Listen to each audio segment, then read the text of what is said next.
ఇప్పుడు మనకి ఏపీలో ఎలక్షన్స్ రాబోతున్నాయి కదా, నెక్స్ట్ ఎవరు అధికారంలోకి వస్తే బాగుంటుందని అనుకుంటున్నారు? జగన్మోహన్ రెడ్డి జగన్మోహన్ రెడ్డి అని ఎందుకు అనుకుంటున్నారు? అన్ని పథకాలు మంచిగా చేస్తుంది కాబట్టి ప్రతి ఒక్కరికి అందుతున్నవి, పేదవాళ్ళకైనది చిన్నవాళ్ళకైనా అని కాదు, పెద్దోళ్ళకి ఏది ప్రతి ఒక్కరికి బాగానే సదుపాయం ఉంది. జనాల్లో పబ్లిక్ ఏమంది ఫస్ట్ ఆఫ్ ఆల్ ఉద్యోగాలు లేవని నేను అన్నాను.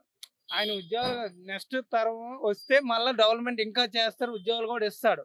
ఈ ఒకసారికి అనేసి ఉద్యోగాలన్నీ అవి ఇవి అని ఆయనకి కూడా ఒత్తిడి పెరుగుతుంది. ఈ 14 సంవత్సరాలు చంద్రబాబు ఉన్నప్పుడు ఏమి ఉద్యోగాలు తీశారు ఫస్ట్ ఆఫ్ ఆల్. ఇప్పుడు బీజేపీ కూడా పొత్తులో కలవబోతుంది అంటున్నారు కదా, మరి మూడు పార్టీలు కలిసి ఎన్నో కొన్ని సీట్లతోనూ గెలుస్తాడు జగన్మోహన్ రెడ్డి, ఎన్నో కొన్ని పక్కాగా. ఎలా గెలవగలుగుతాడు?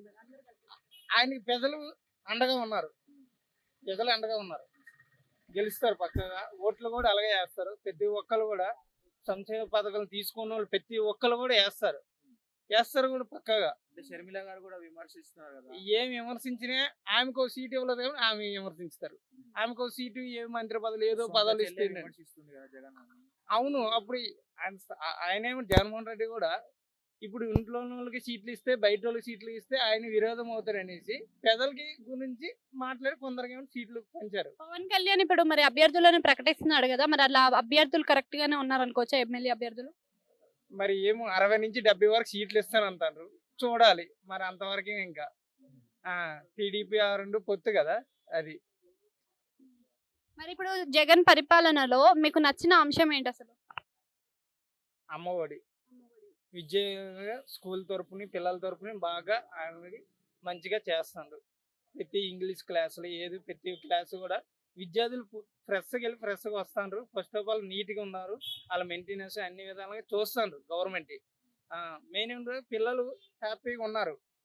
ఇప్పుడు అమ్మఒడి అన్నారు కదా, అమ్మఒడి మొదట్లో మనకి 15,000 ఇచ్చారు, ఇప్పుడు అది 12,000కి అయింది. మరి 3,000 ఎక్కడికి వెళ్ళేసారు? 1,000 రూపాయలు అంటే స్కూల్ డెవలప్మెంట్ అనుకోవచ్చు, మరి 2,000 ఎక్కడికి వెళ్తున్నాయి?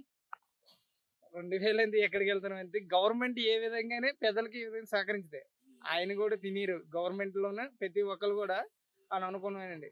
ఇప్పుడు ఏంటంటే మధ్యలో నా లంచాలు ఏం లేవు. 3,000 రూపాయలు పేదవాళ్ళకి పెన్షన్ ఒక ముసలమ్మకి ఇస్తానంటే పెంచుకొని పోయారు కూడా 3,000 రూపాయలు చేశారు. ఆయన 12 పథకాలు పెట్టాడు కదా స్కీములు, అవి నవరాత్రులు అవన్నీ చేశారు, చేయలేదు. ఫస్ట్ ఆఫ్ ఆల్ గవర్నమెంట్ చెప్పాను కదా, రోడ్డే ఒకటే అవ్వలేదు. తర్వాత విద్య ఈ బిఈడి ఇవేవి ఉద్యోగాలు తీయలేదు. అది నెక్స్ట్ ఇయర్ తీస్తారని అనుకుంటాను, చూడాలి. ఇక అంతవరకు 175 అని రాదు, అలాగెలాగో వస్తుంది.